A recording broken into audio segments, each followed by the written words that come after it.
এটা হচ্ছে এলজি 13 বছর পুরনো ফ্রিজ। এই ফ্রিজের কমপ্লেন হচ্ছে নো কুলিং। আজকে এই ফ্রিজটাকে প্রপারভাবে চেক করব।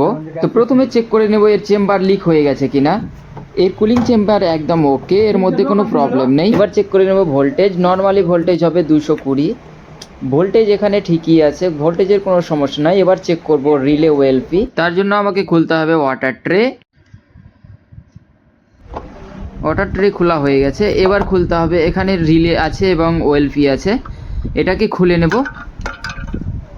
খোলা হয়ে গেলে এখানে বডি আর্থিংয়ের নাট আছে, বডি আর্থিংয়ের নাটটা খুলে নেব।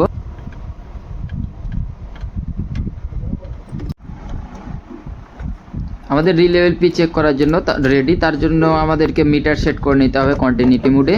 তো কন্টিনিউটি মুডে সেট করে নিলাম মিটারকে। এবারে টেস্ট করব কন্টিনিউটি দিচ্ছে কিনা। ওভারলোড টেস্ট করলাম, ওভারলোড কিন্তু একদম ওকে। রিলেও টেস্ট করব, রিলেও যদি ওকে হয়ে যায় তারপরে চেক করব থার্মোস্টার। রিলেও একদম ওকে হয়ে আছে, এতে কোনো সমস্যা নেই। এবারে চেক করব থার্মোস্টার ঠিক আছে কিনা। তার জন্য আমি প্লাগটাকে এক পিনে ধরলাম আর এক পিনের ওভারলোডের টেস্ট করলাম, সেটাও ঠিক আছে। এবার চেক করব রিলে ঠিক আছে কিনা। রিলে ওভারলোড দুটোই ঠিক আছে। এবার চেক করব কম্প্রেসার টার্মিনাল, সেটার বডি আছে কিনা। সব কিছু চেক করার পরে এবার ফ্রিজটাকে চালু করেছি। ফ্রিজটাকে চালু করার পরে দেখি কনডেনসারে ফিল্টারে কোনো হিট নেই।